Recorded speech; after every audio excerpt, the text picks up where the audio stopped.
आणि जर काय म्हणाल, दुसऱ्या टप्प्यातील शांतता रॅली सुरू झाली काल, काय लोकांचं म्हणणं आहे, काय आक्रोश आहे, कसा दिवस आहे? समाजाचं भविष्य लक्षात आलं. समाजाला त्यांच्या मुलाचा, समाजाचा आक्रोश दिसतोय. समाजाला बाकी काय नको आहे, आणि समाजाने कधी अपेक्षित केलं नाही की ही गोष्ट मिळाली पाहिजे वेगळी काही, परंतु हक्काचंही हे मिळालं पाहिजे. हे जवळपास 40-45 वर्षापासूनची मराठ्यांची मागणी, की आमच्या लेकराला जे हक्काचं आरक्षण लागतं ते द्या. आणि सरकार ते आरक्षण देण्यापासून पळ काढायला लागले. ते बनवाबनवी नाटकं, शिष्टमंडळाच्या फेऱ्या, बैठका, हे फक्त दिखाऊपणा जनतेला येड्यात काढायसाठी, की आम्ही बैठका घेतोय दाखवायचं, आम्ही समाज चर्चा करतोय ते फक्त दाखवायचं. साधी सगळ्या सोयरीची अंमलबजावणी करायला 11.5 महिने लागले सरकार, आणखीन केली पण नाही. मग तुम्ही आधी सूचना काढली कशासाठी? म्हणजे इतकी शुद्ध फसवणूक. बरं, ते तर करायचंच नाही. गुन्हे सरसकट मागं घ्यायचे, तेही अर्धवट घ्यायचे, अर्धवट सोडून द्यायचे. ही सिस्टम. मुलीच्या शिक्षणाचं तेच, EWS विनाकारण रद्द केलं, मराठ्यांच्या पोरांचं वाटलं. म्हणजे यांची एकूण भूमिका मराठ्यांच्या लक्षात यायला लागली. आणि फक्त वेळ मारून नाही, मराठ्यांच्या लक्षात आलं की अरे जाणून बुजून करायले. बरं, हे तर केलं इथं नाही थांबले, पुन्हा अनेक टोळ्या जमवायला सुरुवात केली. म्हणजे मराठ्यांची काही संघटना फोडायला सुरुवात केली, आमिष दाखवून, किंवा काय दाखवलं असेल त्यांना माहिती. कारण बिना आमिषाचं किंवा बिना देवाणघेवाण काही केलेलं, जात सोडून पक्षाचं काम करायला कोणीच मोकळा नाही. कोणत्याच जातीतला माणूस बिना आमिषाचं फुकट नाही काम करू शकत. त्याचं समाजाचं फुकट करत, पण दुसऱ्याचं समाजाची दुश्मनी अंगावर घेऊन माणूस पक्षासाठी किंवा सत्तेसाठी करू शकत नाही. त्या सत्ताधारी लोकांसाठी नाही करू शकत ना. स्वतःला काहीतरी दाखवलंय, आम्हीच दाखवलं म्हणा, किंवा काहीतरी दिलंय, याच भूमिकेमुळं काही संघटना, काही समन्वय काम करायला लागलेत मराठ्यांच्या विरोधात. म्हणजे इथं मराठ्यांची मरमर काय चालली, आज मराठ्यांना आरक्षण मिळालं पाहिजे. आणि काही ते बिकाऊ असणाऱ्या लोकांचं, समन्वयकांचं, किंवा त्या काही संघटनांचं जे मराठ्यांच्या विरोधात प्रेस घ्यायला लागलेत, आरक्षणाच्या विरोधात, आंदोलनाच्या विरोधात, यांचं तर जातीच्या विरोधात काम चाललंय. हे तर मराठ्यात करूच शकत नाही. मराठा कोणचाच कितीही नुकसान झालं तरी चालत, पण मराठ्यांच्या विरोधात काम नाही करू शकत. हे सरकार घडून आणायला लागलं. काही मराठ्यांचेच आमदार मंत्री मराठ्यांच्याच विरोधात सोडले. हे मराठ्यांच्या लक्षात यायला लागले की आरक्षण मिळायचे दिवस जवळ आले. आणि आरक्षण मिळायचे दिवस जवळ आले असताना जाणून बुजून देवेंद्र फडणवीस साहेबांच्या माध्यमातून 4-5 त्यांचे आमदार आणि मंत्री एक प्रचंड मोठं षड्यंत्र रचून मला घेरायचं काम सुरू केलं आहे, उघडं पाडायचं काम सुरू केलं आहे. त्यामुळे समाज कसा घरी बसत? एक महाराष्ट्रातल्या जे विभाग आहेत 5 होय, त्यांच्या दरी असं दाखवण्याचं काम सरकारनं सुरू केलं. पण मानावं लागण या पश्चिम महाराष्ट्रातल्या जातवान मराठ्यांना की त्यांनी काल सिद्ध केलं की ही भेदभावच आमच्यात नाही आहे. महाराष्ट्र हा अखंड आहे, इथं वेगळेपण आमच्यात नाही. जसाच मराठवाडा तसाच पश्चिम महाराष्ट्र आहे, विदर्भ आहे, खानदेश आहे, कोकण आहे, मुंबई, हे सगळेचे सगळे विभाग आम्ही सगळे एक आहेत. ते राजकारण्यांनी फक्त रंगवले की पश्चिम महाराष्ट्रात मराठवाड्याचं जमत नाही. म्हणजे आमचे रोटीपिटी व्यवहार होते, आमचे नाते गोते आहेत, आमचं रक्त एक आहे, आमची जात एक आहे, आमचं खाणं पिणं एक आहे, आमचं रोज एकमेकाच्या जिल्ह्यात जाणं आहे, रोज काही ना काही निमित्तानं. आणि हे कोणचं विष पेरलं तुम्ही राजकारण्यांनी की पश्चिम महाराष्ट्राचं मराठवाड्यात जमत नाही, यांची एकीने? तुम्हाला कोणी सांगितलं? म्हणजे बघा, मराठी इतके हुशार झालेत आता, यांना दुही निर्माण करायचे आणि याच्यातसुद्धा राजकारण साधायचं. पश्चिम महाराष्ट्राचं मराठवाड्यात जमत नाही, पश्चिम महाराष्ट्राचं आणि विदर्भाचं जमत नाही. कोण म्हणतं हे? कोण सांगायला लागलं? म्हणजे हे दूषित मन करायचं काम ह्या राजकारण्यांनी केलं होतं. मराठ्यांनी सगळ्यांचे षड्यंत्र हाणून पाडले. यापुढेही बघा तुम्ही, मराठा जातीवंत मराठा घरात नाही झोपू शकत, आता बसूही शकत नाही. किंवा जिथं रॅली आहे, ज्या तारखेला आहे, ज्या शहरात आहे, पुऱ्या जिल्ह्यातला मराठा ताकदीने येणार. तुम्ही आता पुढेही बघा, सोलापूरनं तर टोकच गाठलं. बोलणाऱ्याचे नरड्यावरच पाय दिला सोलापूरनं. बोलायला जागाच नाही ठेवली, असं म्हणले का? त्याचं नरडच दाबून बंद करून टाक. असंच पूर्ण सांगली, सातारा, कोल्हापूर, पुणे, नगर, नाशिकपर्यंत ताकदीनं मराठी. एक दिवस काम सोडल्यानं आपल्या जातीचं कल्याण होणार असलं तर आपण रस्त्यावरती आलं पाहिजे, शांतता रॅलीत सहभागी झालं पाहिजे असं मराठ्यांनी ठरवलं आणि मराठ्यांनी ती सुरुवात केली कालपासून. राज ठाकरे धाराशिवमध्ये मराठा आंदोलकांनी त्यांची भेट घेण्याचा प्रयत्न केला, त्या ठिकाणी राडा झाला. काल नांदेडमध्ये सुद्धा झाले. राज ठाकरेच्या भूमिकेला मराठा समाज आक्रमक होता. नाही होऊ नाही. मराठा समाजानं उगाच असं करायची गरज नाही. मी परवाच सांगितलं होतं, पुन्हा आज सोलापूरच्या नगरीतून सांगतो, ते काय अडवायची आणि फाडवायची गरज नाही कोणाला. उगाच किंमत देत बसू नका. माझी विनंती आहे मराठा समाजाला, विनाकारण काय करू नका. कारण ते पुढेही करतील असं वाटलं नव्हतं. कारण आम्ही सगळीकडे सांगितलं, लातूरला तेच सांगितलं, कोणी काय बोललं नाही. पुढेही मराठ्यांना माझी विनंती आहे, सगळ्या दुनियात हिंडून द्या, सगळ्या गल्ल्यांनी काहीही करायची गरज नाही. ज्या दिवशी मराठा ठरवत त्या दिवशी सगळ्यांकडून उत्तरं मराठा घेणार आहे. आता सध्या आपले कुठं आंदोलन सुरू नाहीत. एक मान्य आहे की तुम्हाला बोललेलं सहन होत नाही, तुमच्या भावना मराठा समाजाच्या आमच्या लक्षात येतात, तुमची कदरही आम्ही करतो, परंतु राज्यात कुठं आंदोलन सुरू नाही.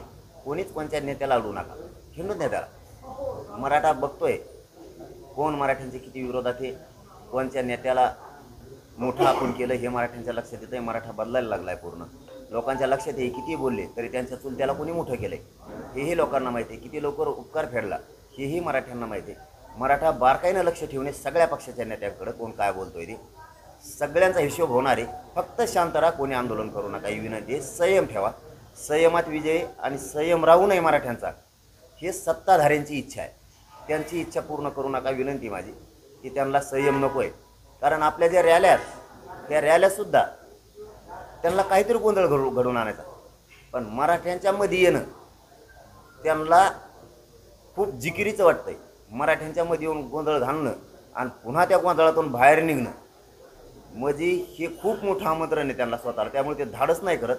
त्यांची इच्छा आहे, सत्ताधाऱ्यांची, देवेंद्र फडणवीसच्या काही आमदारांची षड्यंत्र करून इच्छा आहे की या चाललेल्या रॅलीत भाजपाच्या काही लोकांना दगडफेक करायला लावायची किंवा गालबोट लावायला लावायची, पण टप्पर होत नाही. निवेदन करतात पण टप्पर होत नाही. त्यांना माहिती आहे मध्ये गेलं की बाहेर निघतून का नाही.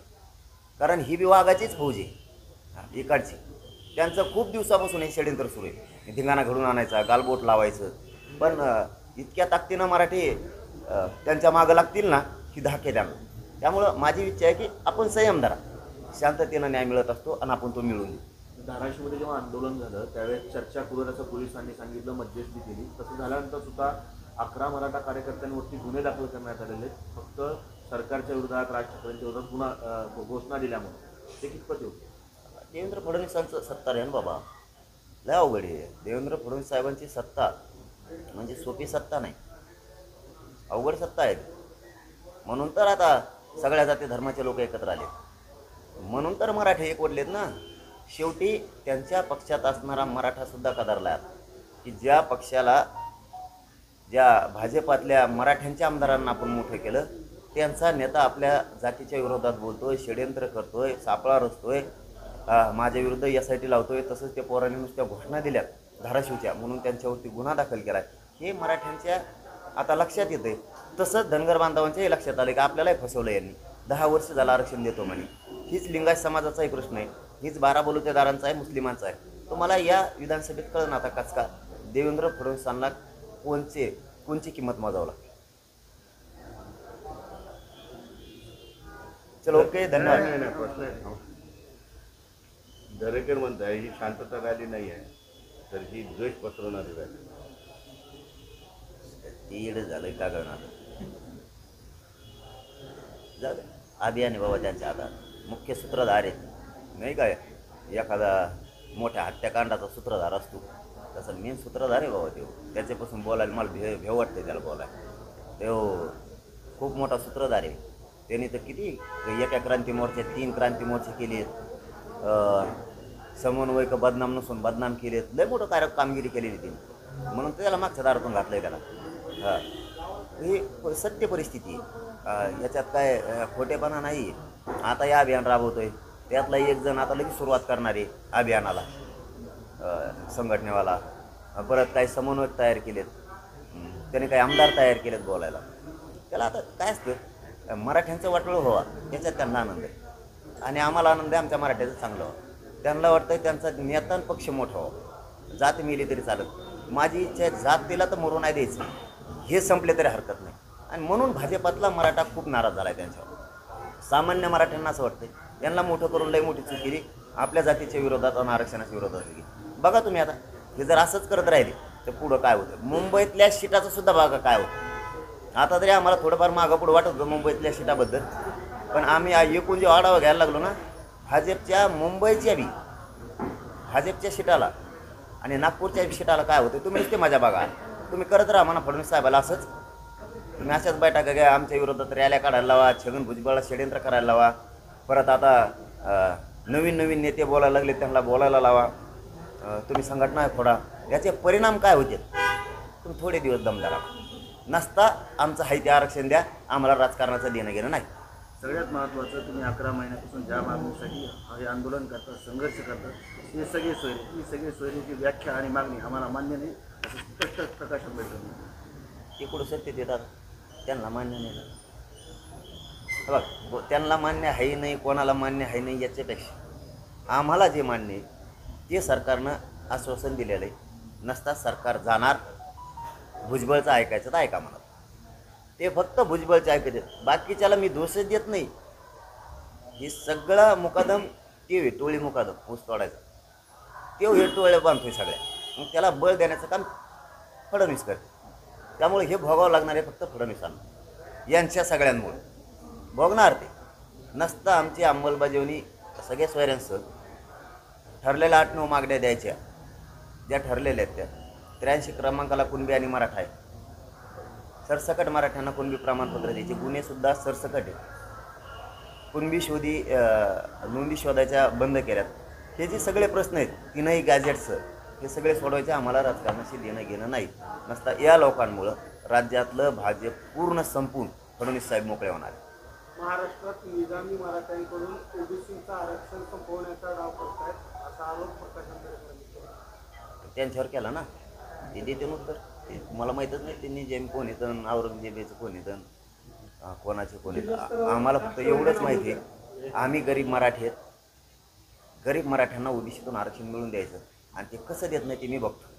शरद पवार आणि उद्धव ठाकरे पावसात भाषण केलं, पावसातल्या भाषणाचा एक उल्लेख केला, पण नाव न घेता एका नेत्याची काय नेमकं. आता सगळे जण आहेत पावसात भिजत. ते एकटेच भिजत नाही. ते का नावसंच आहेत काय. आमचे शेतकरी बी भिजत पावसात. एखादा सरपंच बी भिजतो पावसात. आम्ही जातीसाठी भिजायलो. असं काय पर्टिक्युलर कोणाचं नावच आहे असं थोडंच आहे. शरद पवार आणि उद्धव ठाकरे यांना तुम्ही हिंमत करत नाही आरक्षणाबाबत काय भूमिका आहे कोण म्हणतं येतं प्रसाद लाड म्हणतायत असं.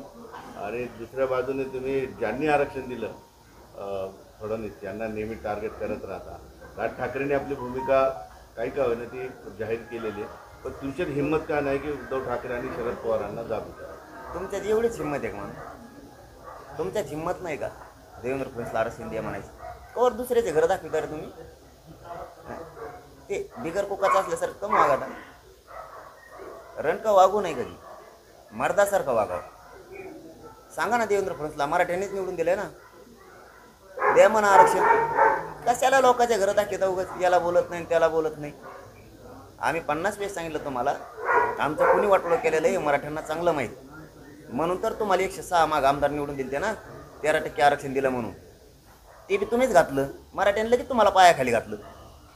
तुम्हीच घातलं ते आरक्षण म्हणून मराठ्यांनी तुम्हाला पायाखाली घातलंय. आता पुन्हा मराठ्यांनीच आणलेलं आहे तुम्हाला.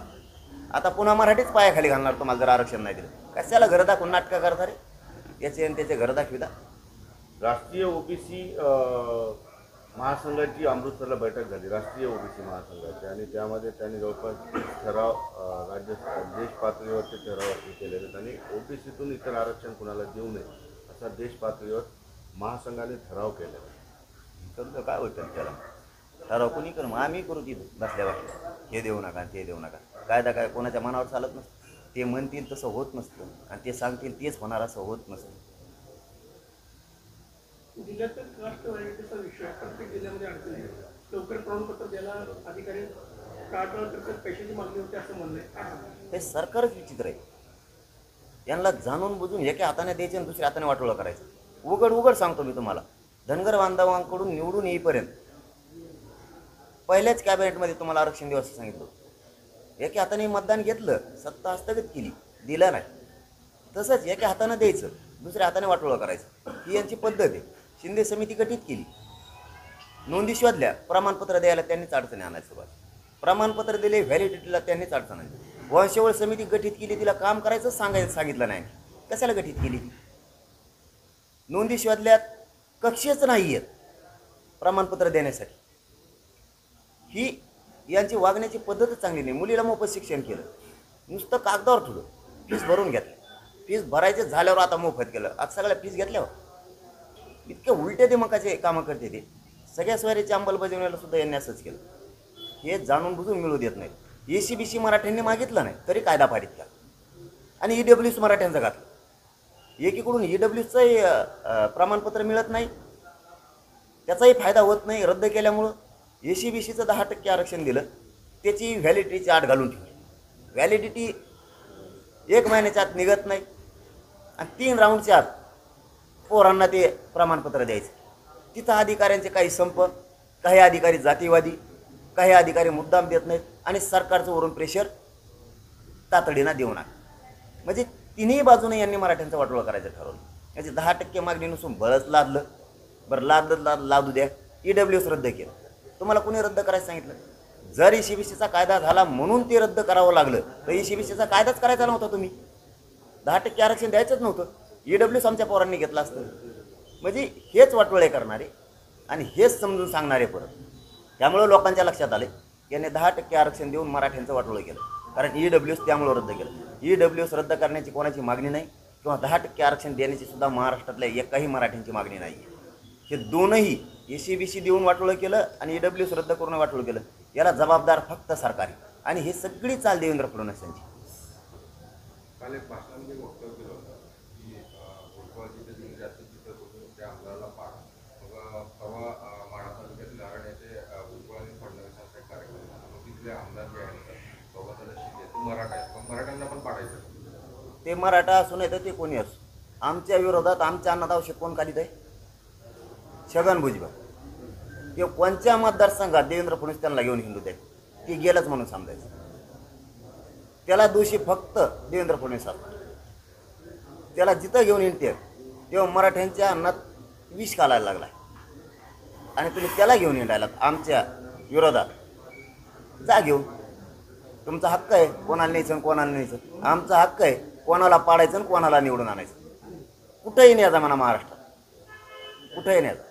शहरात मुस्लिम समाजाची एक प्रेस झाली, त्याच्यावेळी त्यांनी सांगितलं की आम्ही जनार्दन पाटलांच्या आंदोलनात पूर्णपणे आमचा पाठिंबा आहे, परंतु त्यांनी आमच्या मुस्लिम आरक्षणासाठी थोडासा प्रयत्न करावा, मदत करायची. आता थोडासा याच्यापेक्षा किती असतो बा, मग आहेत का तर कोणीच केला नसतं. आणि मी जाहीर बोललेले, ज्यावेळेस मी बोलतो ना, मी सामान्य साधा माणूस आहे, मी शेतकऱ्यांचं पोरगं आहे. मी असलं ते राजकारणी शक्य पण येत नाहीत मला. मी जे बोलतो ते करतो. मी मागच सांगितलं होतं आमचा ज्वलंत मुद्दा आहे मराठा आरक्षणाचा. हे मी 7 महिन्यापूर्वी सांगितलेलं आहे. मराठा आरक्षणाचा हा ज्वलंत मुद्दा आहे हातात. मी 2 कामं हातात नाही धरत. मी चौंडीला गेलो होतो त्यावेळेसही सांगितलं होतं, एकदा मराठा आरक्षणाचा प्रश्न मार्गी लागला की धनगराचं मुस्लिमाचं आरक्षण कसं देत नाही तेच बघतो मी यांच्या. कारण मी नुसत्या गरजानं फजन त्यावेळेस आमचा राजकारणाचा काही विषय बी नव्हता 7 महिन्यापूर्वी. हे तरी आत्ता आला विषय. मग तेव्हा का राजकारण डोक्यात होतं का?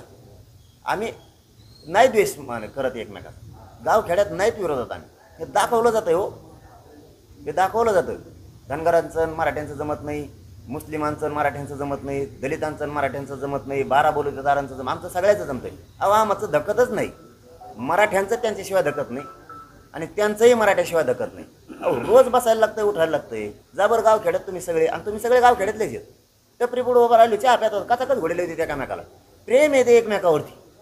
आम्हाला नाही धकत एकमेकाशिवाय. एकमेकाला बैल दिल्याशिवाय धकत नाही, पाणी दिल्याशिवाय धकत नाही. आम्हाला कुठं मोटरसायकल एकमेकाची घेतल्याशिवाय नाही जाता येत. सगळ्याकडेच मोटरसायकल नाहीत, सगळ्याच मराठ्याकडे मोटरसायकली नाहीत, सगळ्याच ओबीसीकडे नाही आहेत. आम्हाला एकमेकाला सगळ्या मदतीला यायला लागतं. एकमेकाला बैल द्यायला लागतात, आवतं द्यायला लागतात, एकमेकाची पेरणी जावं लागतं. सगळ्याकडे ट्रॅक्टर नाहीत, आम्हाला एकमेकाचे ट्रॅक्टर पण हाणायला लागतात. आम्हाला सुखदुःखात पण राहावं लागतं, लग्नात राहायला लागतं. आम्हाला सगळ्या बाजूने आमच्या अडचणी आहेत. आम्हाला एकमेकाशी देवाणघेवाण करायला लागते. आम्ही सगळेच मराठी पैसेवाले नाहीत, सगळेच ओबीसी पैसेवाले नाहीत. आम्ही सगळ्याला एकमेकाला आमच्या जीवन मरणाचे प्रश्न आहेत एकमेकाशी. रोज आम्हाला एकमेकाचं भविष्यात दैनंदिन जीवनात दैनंदिन अडचणीत एकमेकाचे उभं राहायला लागतं. हे दाखवते ते 10-15 माकडे आहेत का त्यांचे आणि आमचे बी. आमचे काय धाडाचे असे नाही, आमचे 10-15 जण आमच्यावर जळत आहेत. हे फक्त यांच्या राजकीय फायद्यासाठी आमच्यात दिलं पेटून येईल, पण आमच्यात पेटत नाही. नसता गावखेड्यात आतापर्यंत काय झालं असतं? कधीच ओबीसी आणि मराठा एकमेकाच्या अंगावर गावखेड्यातला जाणार. काल भाषणामध्ये चौथऱ्या टीका केली, शरद पवारांना टार्गेट केलं, त्यानंतर देवेंद्र फडणवीस असेल किंवा छगन भुजबळ, परंतु एकनाथ शिंदे असू दे किंवा नानाजी सावंत असू दे यांच्याविषयी तुम्ही काही एक शब्द देखील दुसरा शब्द देखील बोलला नाही. पॉझिटिव्ह आहे तुम्ही त्या एकनाथ शिंदे आणि नानाजी सावंत म्हणजे त्यांचे सुरू करावं का लगेच? जे बोलल त्याला मी सोडत नाही. माझा पहिल्यापासूनचा रूल आहे, माणूस बोलला की मी वाजविलाच, मग तो मराठीचा असू नाही तर ते कोणाचा असू. मी बळच कोणाच्या वाटा कधीच गेलो नाही. मला एकदा दाखवून द्या की तो बळच आमच्या मागा लागला, एक बी दाखव. मी खुनशी नाही आहे, मी बळच भांडण करणारा माणूस नाही आहे. मी तुम्हाला क्लिअर सांगतो, पत्रकार बांधवांशी उत्तरं देणं किंवा चर्चा करणं एवढी सोपी गोष्ट नाही आहे. एवढी पब्लिक जर दुसऱ्याकडे असते ना एखाद्याकडे, त्याने आत्तावर मरणाचा ढिगाणा केला असता. मी माझी पाठ नाही थोपटून घेत. एवढा मोठा लाखात करोडो समाज असतो, मी थोडीसुद्धा माझी नीट ढवळ दिलेली नाही, थोडीसुद्धा. मी वाईट पाऊल टाकतच नाही, कारण मी जाणतो राज्य कशासाठी आहे, कोणासाठी आहे, कायदा कशासाठी आहे, लोकशाही कशासाठी आहे, कायदा सुव्यवस्था का बिघडली नाही पाहिजे, कोणाची इच्छा आहे बिघडली पाहिजे, कोणाचं स्वप्न उगाच उठला आणि पळाला आणि लगेच बोलला. मी असं कधीच करत नाही. मी अंगावरही कोणाला घेत नाही. माझ्या अंगावर आलं की मी सोडत नाही. तो किती मोठा असू नाही, ते गुंड असू नाही, फंड असू, मोजितच नाही मी त्याला. विधानसभेमध्ये नेमकी भूमिका काय असणार? म्हणजे आता लोकसभेला तर आईनं म्हणजे 11 नंबरला माघार घेतली, तर आता विधानसभेला फायनली तुमचं ठरलंय का? आणि 29 तारखेला सांगतो ना, तुम्ही आता सगळं उकरून काढायला लागले बाबा. आता काढ सगळा 5 का होईन ना आमचा, इतक्या लोक सांगितलं. आता म्हणताय की एकनाथ शिंदेच्या बाबतीत आपलं भूमिका मांडली, परंतु वाशीत बोलून मुख्यमंत्र्यांनीच आश्वासन दिलं होतं ना, राज्याचे प्रमुख मुख्यमंत्री आहेत. मी उपमुख्यमंत्र्यांबाबतीत बोलतो, तर मुख्यमंत्री जे राज्याचे प्रमुख आहेत त्यांच्याबाबतीत तुम्ही बोलत नाही. तुम्ही मागच्या बाईट बघितल्याच नाही थोडं. मी लय धुतो, पण आता त्यांनी 13 तारखेपर्यंत वेळ घेतलेला ऑगस्ट. का बोलून उपयोगी? आधीच नाही दिल्यावर बघतो. आणि मी खरंच नाही इथून पाठीमागं चुकलेल्याला सोडलं नाही. मला बघा, मी तुम्हाला प्रामाणिकपणा सांगतो, मी पत्रकार परिषदा घेतो आणि बोलायचं म्हणून कधीच बोलत नाही. मी फक्त समाजाचा. मला कोणत्या नेत्याचं देणं घेणं नाही, कोणत्या आमदार मंत्र्याचं नाही, कोणत्या पक्षाचं बी नाही, काहीच देणं घेणं नाही मला. मी मित्रत्व करण्यासाठी हे आंदोलन उभा केलेलंच नाही. माझा समाज मोठा करायचा, माझ्या समाजाची शक्ती वाढवायची, माझ्या समाजाचे लेकर अधिकारी झाले पाहिजे, त्यासाठी हे आंदोलन, बाकी कोणासाठी नाही. मग कोणत्या पक्षाचा असू दे, चुकला की हुकलाच, पण आता नाही. आता पाळडाच म्हणायचा. आता चुकला की पाळडाच. तुम्ही काल भाषणामध्ये हे म्हटले की या नेत्यांना मिळत लागणं की मी कुणाचा आहे. हो ना राव, काय खोटं बोललो काय? याच्या आधी तर असं होतं, मी तिकडं होतो त्या टायमाला. आधी तर म्हणले हे शरद पवारांचा माणूस, नंतर दुसऱ्याच दिवशी सकाळी म्हणले नाही म्हणे ते एकनाथ शिंदेचा माणूस. त्यांना तिथं मेळ होकला त्यांचा, नाही म्हणले उद्धव ठाकरेचा माणूस. नंतर ते सगळं सोडून दिलं. आणि कोणचा पक्ष आहे काय किंवा ते नाव माहिती आहे त्यांचंच हे म्हणे, तिथं मेळ नाही लागला यांना. म्हणजे हे लयच वेगळे आहेत. आणि मी यांना कळालेलं आहे मी कोणाचा. फक्त आता ते होतंय का मनदूषित मराठ्याचं प्रयत्न करायला लागलेत. त्यांना माहिती आहे मी फक्त मराठ्यांचा आणि महामालक मराठा. आणि मराठ्यांची शक्ती पुढं कोणाची सत्ता टिकू शकत नाही, कोणाचीच कसल्याच पक्षाची पावर नाही टिकू शकत. तुम्ही नेहमी म्हणता की समाजाच्या रेट्या पुढं कुठलंही राजकारण टिकत नसतं. तो रेटा द्यायची वेळ आलेली आहे. विधानसभेच्या तोंडावर मराठा समाज सगळं एकत्रित आलेला आहे. आता समाजाचा रेटा, आणि तुम्ही मुद्दामून आता एक गोष्ट बोलताय, गरिबांची लाट.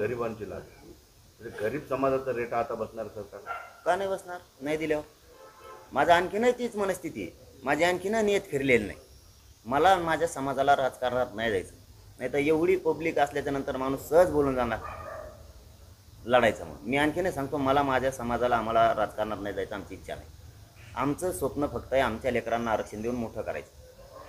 तुम्ही नाही दिलं तर आमच्या पुढं पर्याय काय? आणि हे खरं आहे की या 75 वर्षात गरिबांची लाट कधीच आलेली नाही. कोणत्या नेत्याची आलेली आहे तुम्ही शोधा, इथून तिथून कोणाच तरी नावाने लाट आलेली आहे. गरिबांची लाट कधीच आलेली ही पहिली अशी लाट आहे गरिबांची. आणि सगळ्या जातींना वाटतं आता की या लाटीत आपण सहभागी व्हायचं.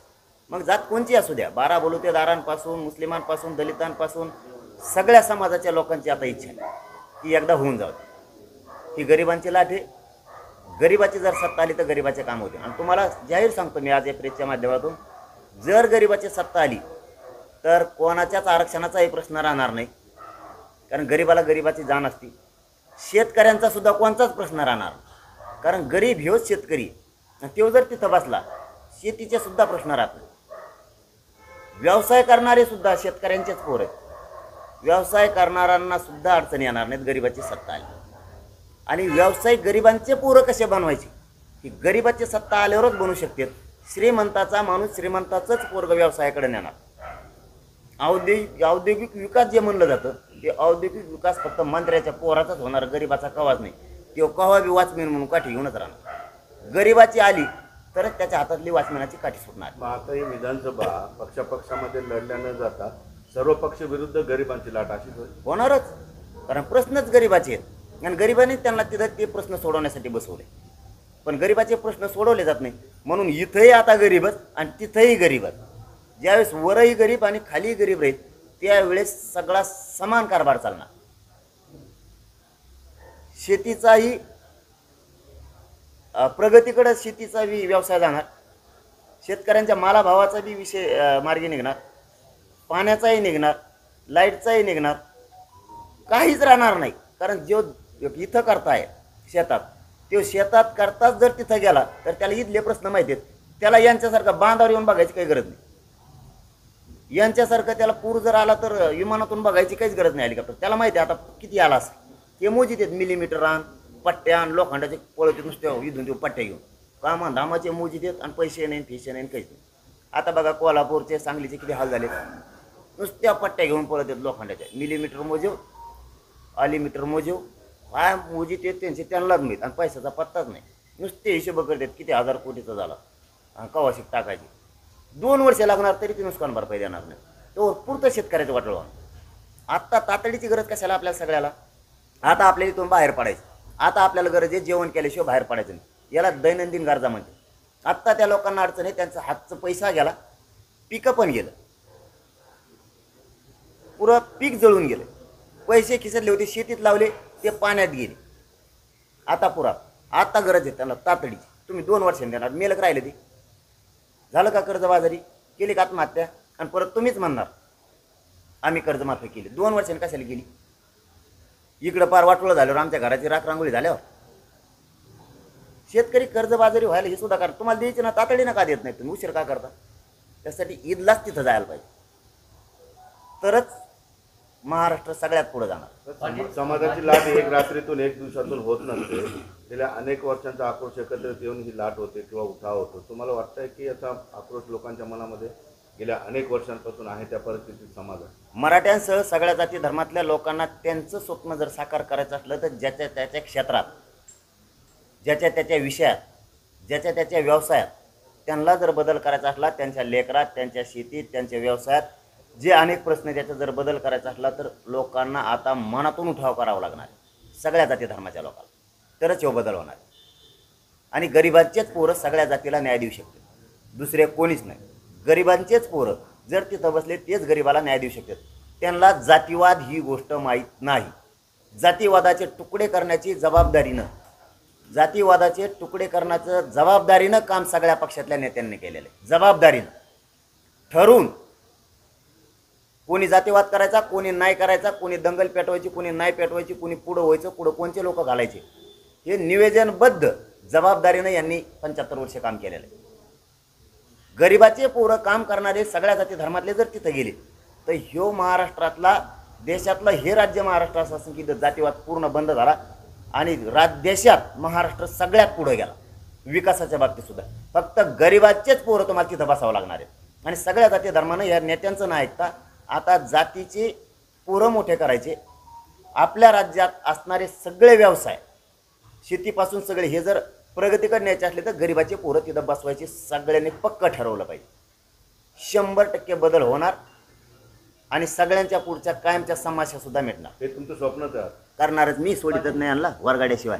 चल, धन्यवाद. मराठवाड्यामध्ये मोठं प्रमाण राजकारण असतं, असं असताना सगळेजण एक असं वाटतं की जेव्हा 28 तारखेला 29 तारखेला जो तुमचा प्लॅनिंग आहे तर तुम्ही सांगितलं उमेदवाराकडे लक्ष दिलं असं वाटतं का बरं अन्याय सहन करून घेते ना आता किती दिवस? जर समाजाचं 29 तारखेला ठरलं उमेदवार द्यायचं, त्या उमेदवाराला नाही दिलं तर त्यांनी ज्याला मत दिलं त्याने तरी काय केलं आतापर्यंत? यांना विरोधच केलाय. मग पुन्हा पुन्हा त्यालाच देऊन त्यांच्यापासून काही फायदा बी नाही. नेमका आमचा फायदा काय बा? निवडून दिलेल्या आत्तापर्यंत 75 वर्षातल्या सगळ्या पक्षातल्या आमदारापासून आमचा फायदा काय? काहीच नाही.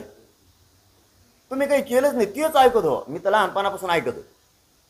वीज, रस्ते आणि पाणी नळ देणार तेच जेव्हा 75 वर्षापासून त्याच्या पुढंच जाणार. प्रत्येक भाषणात प्रत्येकाचं तेच म्हणणं आहे, तुम्हाला पाणी देणार, वीज देणार आणि तुमचा विकास करणार. तेही भेटलं नाही. काहीच नाही. कुठे कुठे अहो काही पाडेत असे आहेत आदिवासी समाजाचे, तिथं आत्ताही 20-20 किलोमीटर जाता येत नाही. आत्ताही काय विकास केला आहे? या 46 मतदारसंघावर या राज्यातल्या आदिवासींचं निर्णायक मतदान आहे. त्यांना आणखीन रस्तेच नाहीत. काय बाता मारता विकासाच्या? लोकांना ठरावं लागणार आहे. आपण विचारपूर्वक काम करून हे आपल्या कामाचे नाहीत. जरी यांनी दबाव आणला या राजकीय लोकांनी, कार्यक्रमाला जाऊ नको, मतदान करू नको, आणू द्या, त्याच्याच संग हिंडा. मतदानाच्या पिटीला तर चौकून गोल लावलेलं असतं, तिथे गेलं की पळलाच पाहिजे. याला म्हणायचं जातवान मराठा. बटनच त्याच्याकडून दाबायचे नाही. पाटील, तुम्ही आरक्षणाचा विषय मांडता आता मतदारसंघाची स्टडी सुद्धा तुम्ही केलेली, तुमच्या बोलण्यातून कळतं की एवढ्या मतदारसंघामध्ये एवढं निर्णायक आहेत, तेवढ्या मतदारसंघामध्ये तेवढी लोक आहेत. तुम्ही आता पूर्ण तयारी मानसिकताच केलेली सगळ्या गोष्टी. 29 आणखीन लय सांगणार आहे मी. तर का टेनिस शिकेल आहे मला, टेन्सिचे देत माझ्याकडून ते शिकी देत मला. म्हणून तर त्यांना मग कोड वर काढा मी कोणाचा आहे तर ते पडूनच जाते. मग पोरं उडगे कोणाचं आहे, कोणाचं आहे, हे कोडून डोकं लावतो, काय करतो, हे म्हणण्यात पडूनच जाते. मग म्हणते पडलो काय मी, तर निवडणूक होऊन जाणार. त्यांच्यात लय पाचका आहे. त्यांना कळन ते जसं माझ्याबद्दल विचार करतात, याचं असं होईल, त्याचं तसं होईल. आधी तुमचं सांभाळा म्हणा, ते सगळं इकडे येणार आहे का बाळ हुकल्यावर. आमची शक्ती कधी बी तिपटीनंच वाढणार. बघा तुम्ही, माझ्या सगळ्यांना वाटतं ही संधी जाऊन द्या, आता आम्हाला नाही साधलं ना, साधू द्या गरीबाला. हे खूप जणांचं म्हणणं. माया नाही रात पोटात, मी देतो का गप सांगून. पण राजकारणात म्हणते पुरं सांगायचं नसतं, तरी काही मी दाबून धरलंय. ते आता 29 तारखेला तुम्हाला सगळ्यात सांगतो. चलो, धन्यवाद.